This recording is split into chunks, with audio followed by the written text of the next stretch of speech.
समोर मित्रांनो तुम्हाला बोर्ड दिसत असेल, कोकण भूमी निर्माते भगवान श्री परशुराम मंदिर.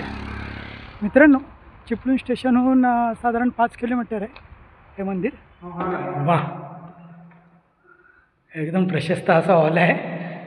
म्हणजे मित्रांनो, तुम्ही 15-20 जणांचा जरी ग्रुप आला तरी आरामात एकदम सफिशियंट राहू शकता. 10 माणसं असली तर 15 असली तर 1500, 20 असली तरी 1500, ओके ओके, 50 असली तरी पण 1500, तरी 1500च. हां, मग तुम्ही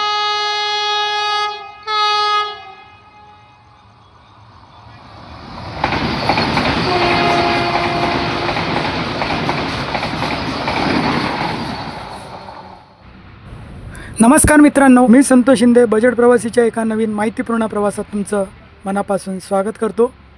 तर मित्रांनो, बाप्पा की बाप्पांचे पप्पा या दुविधेतून बाप्पांनी आपल्याला बाहेर काढून संगमेश्वरला गाडी थांबली व आपण मार्लेश्वर महादेवांचं दर्शन करून आता आपण आपल्या परतीच्या मार्गाला निघालेलो आहोत. आता दुपारचे 12 वाजलेले आहेत व आपण देवरुख बसस्थानकाकडे निघालो आहेत. आपली गाडी संध्याकाळी 7ची आहे चिपळूणला.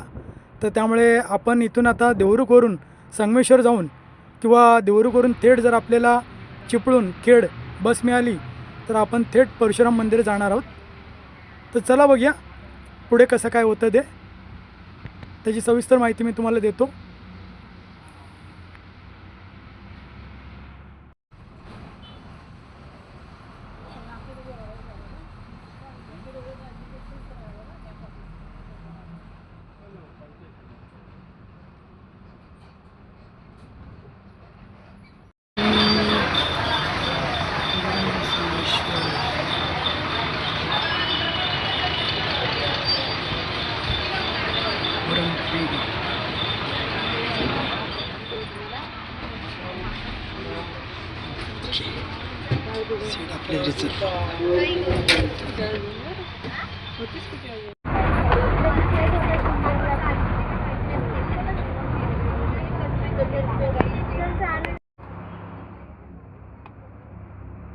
मित्रांनो, देवरुख बसस्थानकातून आपल्याला लगेचच संगमेश्वरसाठी बस मिळालेली आहे.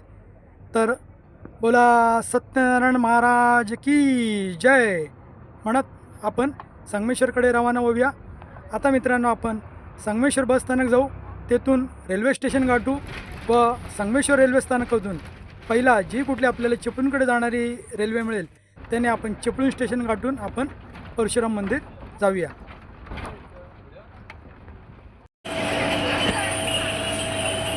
Devrukh railway station.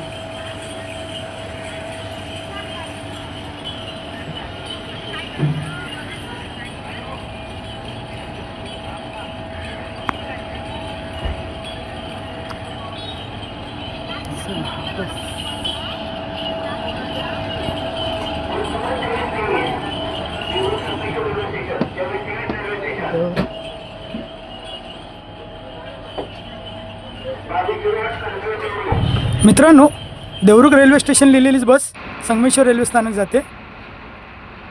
तर भाग 1मध्ये आपण मुंबई ते मार्लेश्वर हा जो प्रवास केला त्या प्रवासाचा खर्च हे भाग 1मध्ये मित्रांनो सांगायचा राहून गेला. तर त्याचा थोडक्यात तपशीलवार सांगतो तुम्हाला. आपला लोकमान्य टिळक टर्मिनस ते रत्नागिरी रिझर्वेशन होतं, त्याचं तिकीट दर 270 रुपये होतं. संगमेश्वर रेल्वे स्थानकातून आपण 30 रुपये शेअर रिक्षाने संगमेश्वर बसस्थानक आलो. संगमेश्वर बसस्थानकातून देवरुख बसस्थानक 31 रुपये व देवरुख बसस्थानक ते मार्लेश्वर हे 41 रुपये, असा एकूण आपला 372 रुपये वन साईड खर्च झाला.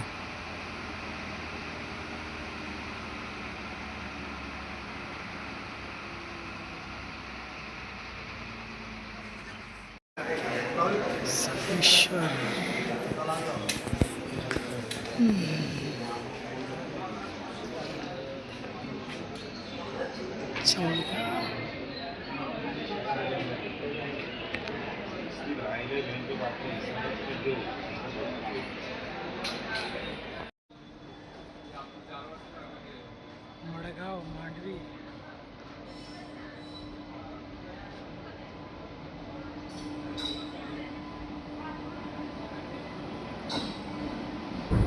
मित्रांनो, आपण व्हिडिओत बघत असलेली गाडी ही 10104 मुंबई मडगाव मांडवी एक्सप्रेस आहे.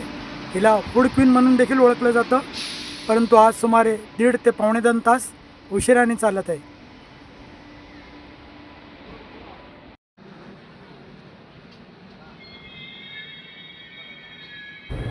मित्रांनो, एक वर मांडवी थांबत आहे व तिथे 2 वर दुसरी चिपळूणच्या दिशेने जाणारी एक मेल एक्सप्रेस आलेली आहे.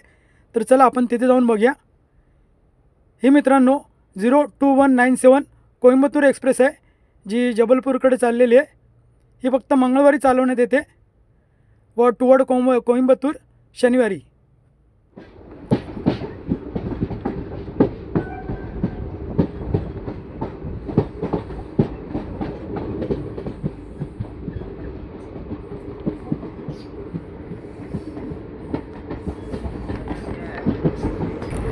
चिपळूणला या गाडीची पोहोचण्याची वेळ ही साधारण 1:30 वाजताची होती. सुमारे 1.25 तास उशीर आहे. मित्रांनो, चिपळूण रेल्वे स्थानकाचं वेळापत्रक मी तुम्हाला व्हिडिओत दाखवत आहे. त्या व्हिडिओला तुम्ही स्टॉप करून झूम करून पाहू शकता.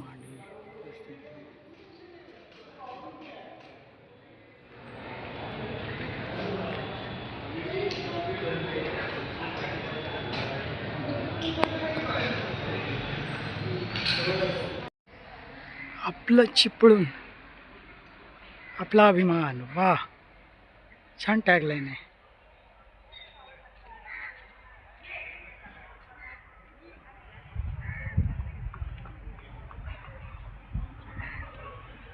चाकरमाने निघाले मुंबईला, असंच इंडिकेट केलं आहे स्टेशनला. मित्रांनो, आता दुपारचे 3 वाजलेत व आपली गाडी जे रिझर्वेशन आहे, जे रत्नागिरीवरून होतं, तर ती रत्नागिरीला 6:15 येते. ते इकडे साधारण चिपळूणला येईपर्यंत 7:30 वाजतील. तर आता अजून आपल्या हातात 4-4.5 तास आहेत. तर बघू, आपण परशुराम मंदिर जाऊया, तिथे दर्शन करून परत येऊ. इथून 3 ते 4 किलोमीटर आहे. बघू का आपल्याला साधन व्यवस्था होते का, एस टी मिळते का ते बघू. ते बघा गेले समोर. मित्रांनो, तुम्हाला बोर्ड दिसत असेल, कोकण भूमी निर्माते भगवान श्री परशुराम मंदिर. हे समोर स्टेशन आहे आणि हे आता आपण इकडे आता हायवेला आले. तर तुम्हाला दाखवतो.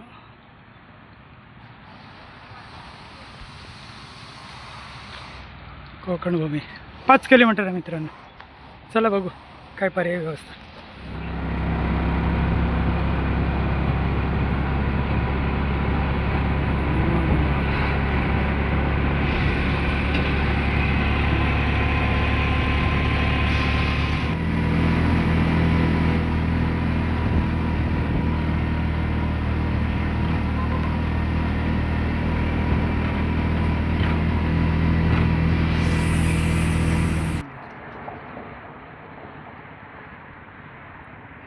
तर टेम्पोच्या इथून मित्रांनो आता आतमध्ये जायचं आपल्याला. विश्रांतीस्थान लँडमार्क. आता ह्या रस्त्याने मित्रांनो 1 किलोमीटर आपल्याला चालत जायचं आहे मंदिरापर्यंत साधारण. तर चला चालेल. मित्रांनो, चिपळूण स्टेशनहून साधारण 5 किलोमीटर आहे हे मंदिर. आणि आपण मी जिथे तुम्हाला ते हायवे दाखवला, तर तिथे आपल्याला एस टी त्या नाक्याला मिळते आपल्याला ब्रिज खाली. परंतु टमटम रिक्षा पण मिळते. तर टमटम रिक्षाने आपण 20 रुपये तिथे पोचलो. तर लक्षात ठेवा तुम्ही, म्हणजे चिपळूण स्टेशनवरून एक साधारण 200-300 मीटर बाहेर आपण मेन रोडला हायवेला आलो की तिथे आपल्याला एस टी किंवा टमटम आपल्याला दोन्ही पर्याय उपलब्ध आहेत. तर चला, इथे 1 किलोमीटर आतमध्ये आहे. तर मंदिरात जाऊन भेटू. इथे तुम्हाला मध्ये रिसॉर्ट आहेत, लॉज वगैरे. म्हणजे इथे मित्रांनो राहण्याची व्यवस्था तुम्हाला होऊ शकते. म्हणजे आपण आधी सकाळी जे मार्लेश्वर गेलो, मार्लेश्वरला काही तिथे राहण्याची हे नाही आहे सोय. तिथे 4 किलोमीटर अलीकडे माराळ म्हणून आहे गाव, तिथे आपली सोय होऊ शकते, किंवा देवरुख. परंतु इथे तुम्हाला राहण्याची खूप पर्याय उपलब्ध आहेत. परशुराम मंदिर. आपण खालून जाऊया मित्रांनो, वरून पण जाता येतं. वरती पण तिथे एक मंदिर आहे. आपण खाली देवदावजी मंदिर आहे. चला त्या मंदिराकडून येऊया. इथून पण जाता येतं. येताना इथून येऊया.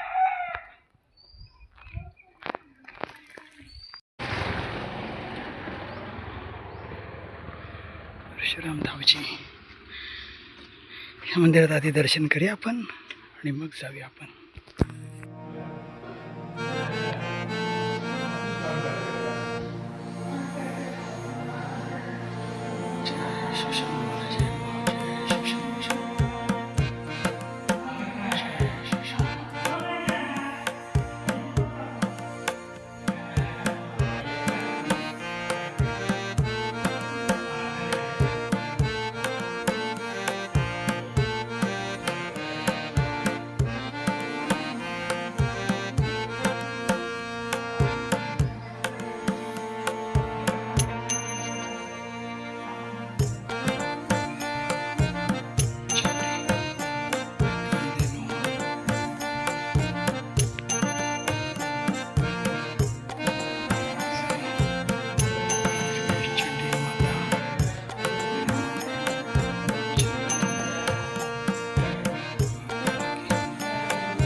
त्या मंदिरात आता आपण दर्शन केलं मित्रांनो.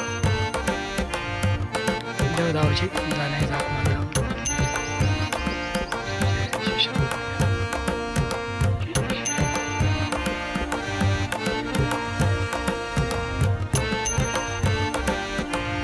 इथून आपण खाली परशुराम मंदिरात.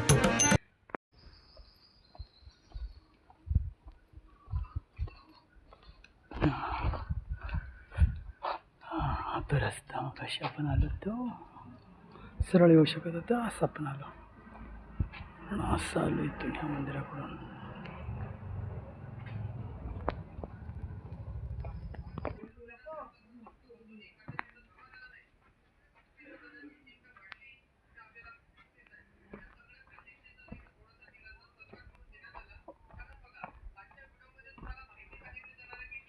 मंदिर प्रवेशद्वार. पायदुनीची जागा प्रथम गणपती गणेश मंदिर दर्शन आणि मग अशी प्रथा आहे.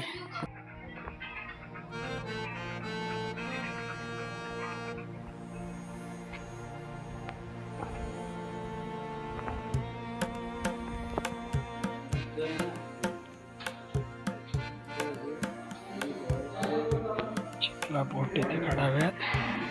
स्टँड आहे. मित्रांनो, आज अंगारकी संकष्टी चतुर्थी आहे. तर आपण गणपतीपुळे जाता नाही आलं तरी आपण येथील परशुराम मंदिरात श्री सिद्धिविनायक मंदिरात गणपती बाप्पाचं दर्शन घेऊया. गणपती बाप्पा मंगलमूर्ती मोरया. जय श्री सिद्धिविनायकाय नमः.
याच्यात लास्ट टाइम कासव होती.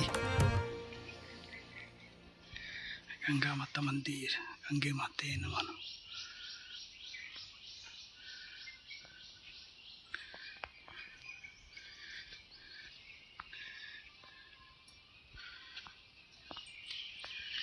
जय श्री कृष्ण.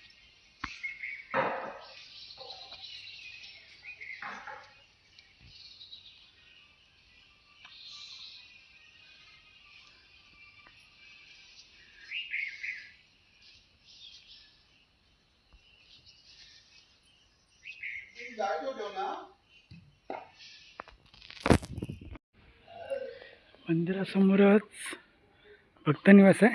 चला तुम्हाला तिकडे पण दाखवतो आणि ती प्रसादालयाची वेळ पण दाखवतो. ही गोशाळा, ही गोशाळा आहे.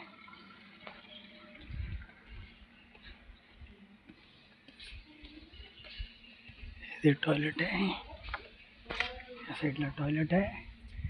इथे प्रसादालय सकाळी 11 ते 2.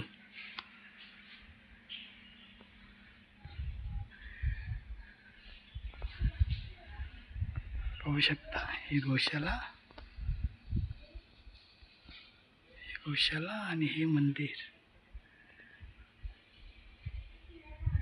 चला इथे भक्तनिवास दाखवतो तुम्हाला.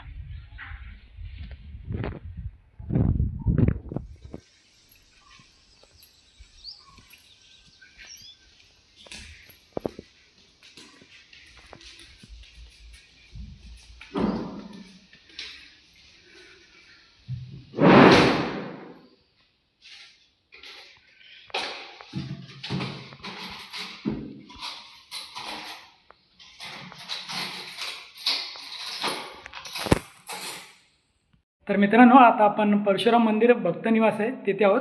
तर आता त्या भक्तनिवासचे विश्वस्त सुभाष मुंडेकर, आपण यांच्याशीच आपण बोलूया आणि त्यांनाच विचारूया की इथे राहण्याचं भाडं किंवा काय. हां, मॅनेजर. ओके, ठीक आहे, तुम्हीच स्वतः सांगा सगळं काय. भक्त निवासचं असं आहे की आल्यापासून 24 तास. किती वाजून किती वेळ? तुम्ही किती वाजल्या, तुम्ही आल्यापासून 24 तास. 10 वाजता आले तर दुसऱ्या दिवशी सकाळी 10 वाजता. Okay okay. हा, 24 तासाचं आहे. एका रूम मध्ये 2 कॉट आहे. नॉन एसी मध्ये 2 कॉट. 2च माणसं, किंवा तिसरा जर कोण राहिला असेल तर एक गादी एक्स्ट्रा देतो. आणि जाऊ दे, तिसरा एसी रूम मध्ये एक गादी देऊ, तरी पण तिथे पण एसी रूम आहे. एसी रूम मोठा आहे.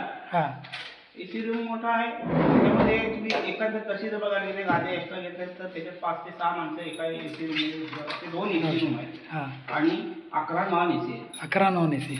11 नॉन एसी मध्ये तुम्ही एखाद्या समजा ट्रिप आली तर ट्रिपमध्ये 2 हॉल आहेत. एका हॉलमध्ये किमान 17 अंतरली तर 50 लोक एका हॉलमध्ये राहतात. वा, छान. असे 2 हॉल आहेत. त्याच्यामध्ये एका हॉलला 3 संडास 3 बाथरूम आहेत. असे दोन्ही हॉल मिळून 6 संडास 6 बाथरूम होतात. दुसरी गोष्ट जेवणाचं. ट्रिप जरी आली, ते रूमचं भाडं किती? एसी भाडे नॉन एसीचं 400 रुपये आणि एसीचं 1000. 24 तासाचं दोन्ही तास दोघांचं तो 24 तास. 24.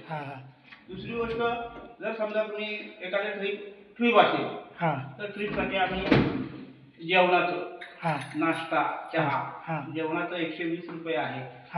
त्याच्यामध्ये त्या जेवणामध्ये 2 चपात्या ट्रिपमध्ये. ट्रिपला जे माणसे आहेत भात, आमटी,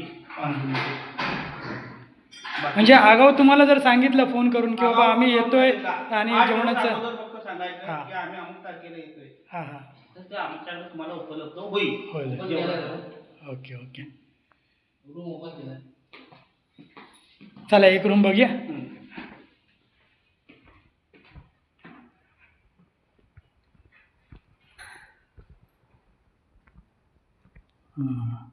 हा रूम आहे. हे पहा मित्रांनो, एका फॅमिलीसाठी सफिशियंट रूम आहे. 3-4 जण जरी आले तरी आपण बाथरूम वगैरे इंग्लिश आणि मोठं आहे. गिझर आहे. गिझर आहे, म्हणजे गरम पाण्याची वगैरे व्यवस्था आहे. त्याच्यामुळं काही अडचण नाही. सेम असेच सगळे ते सगळे वाचलेले आहेत. 11 रूम जे तुम्ही म्हणालात ते सेम सगळे असेच सगळे आहेत. सगळे. वा. आणि जर म्हणजे 3-4 जण असेल तर तुम्ही 2 बेड एक्स्ट्रा देऊन एकच बेड एकच बेड. एकच हां. एक बेडच्या वर. कारण काय हां. बाथरूमचं पाणी येते इकडे येते हां, त्याच्यामुळे हां. मला गाद्या भेटतात. Okay okay okay. एक रूम एक बेड आम्ही देऊ शकतो. हां हां हां. हा तुमचा हा पहिला मजला आणि ग्राउंड फ्लोअर आणि त्याच्या खाली तळ मजला खाली हॉल आहे. हॉल आहे. ओके. हॉल उघडा. हां. हॉल उघडा.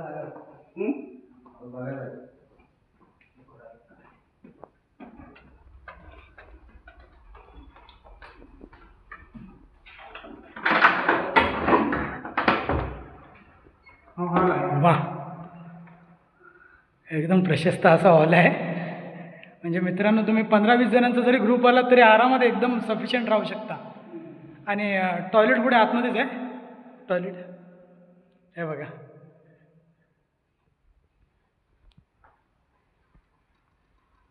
टॉयलेट बाथरूम 3 टॉयलेट आणि 3 बाथरूम.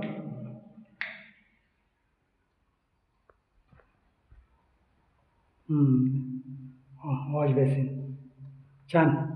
आणि ह्याचं किती मग जर ग्रुपने? जर समजा तरी पाहिजे 1500 रुपये. 1500 रुपये. हां. वा. 50 माणसं असतील 50. आणि समजा एक 10 लागतील तर माणसे 100 रुपये. हां माणसे 100 रुपये. माणसे 100 रुपये घेतो. हां. 10 माणसं असतील तर 15 असतील तर 1500. 20 असतील तरी 1500. Okay okay. 50 असतील तरी पण 1500. तरी 1500च. हां. मग तुम्ही बेड देणार? सतरंजी. सतरंजी देणार? बेड नाही. हां हां सतरंजी देणार. हां. सतरंजी आहे तिथे. हां. ओके. हां म्हणजे सतरंजी आतून देणार. ठीक आहे पण सफिशियंट आहे. 1500 रुपये म्हणजे काहीच नाही हो. हां. म्हणजे 10-15 जणांचा जरी ग्रुप आला तरी पण त्यांना एकदम सफिशियंट एकदम परवडेल असं आहे.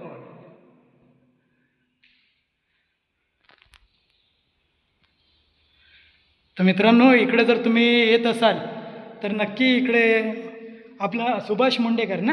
हां हां.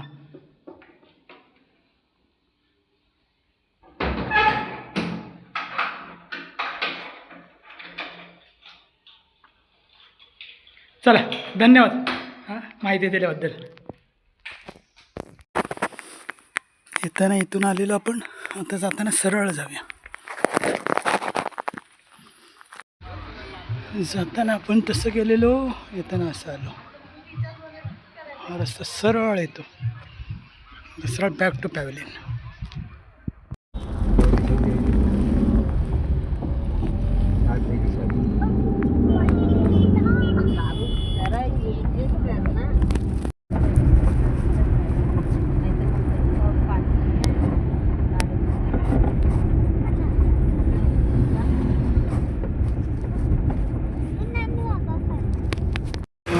गेलेलो इथून आलो आणि हा समोर स्टेशन चिपळूण रेल्वे स्थानक. चला स्टेशन. मित्रांनो फायनली आपलं मार्लेश्वर आणि परशुराम दोन्ही मंदिरे एका दिवसात झालेले आहे. आणि आत्ता साधारण 5:30 वाजत आलेले आहेत आणि आपण चिपळूण स्टेशनकडे आता मार्गस्थ झालो. आता 2 मिनटावर चिपळूण स्टेशन आहे. आपण इथून मागून हायवेवरून उतरून आता आपण स्टेशनकडे चाललो. तर चला. वाव मस्त स्टेशन आहे एकदम चकाचक.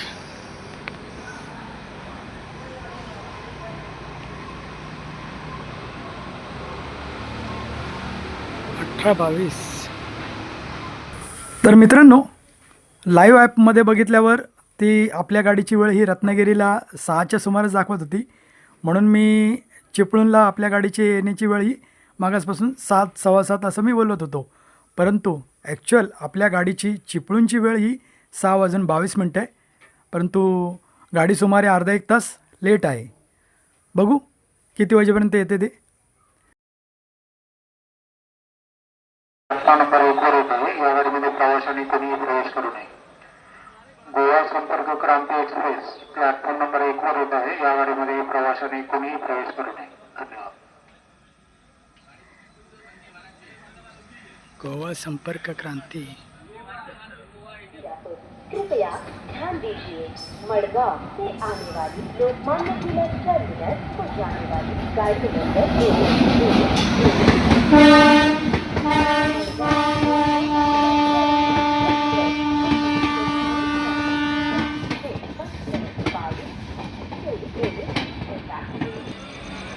मित्रांनो, वंदे भारत येते.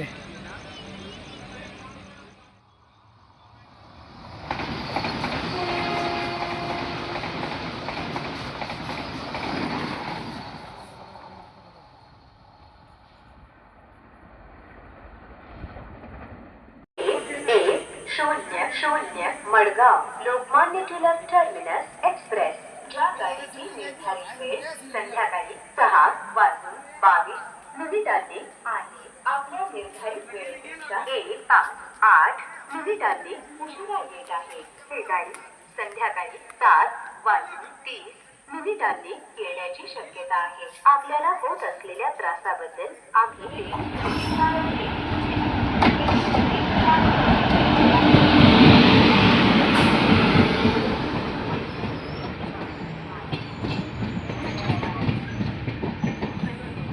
खाली गाडी झोपून जायला.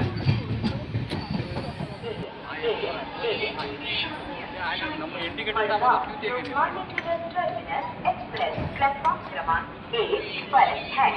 May I have your attention please from number 555.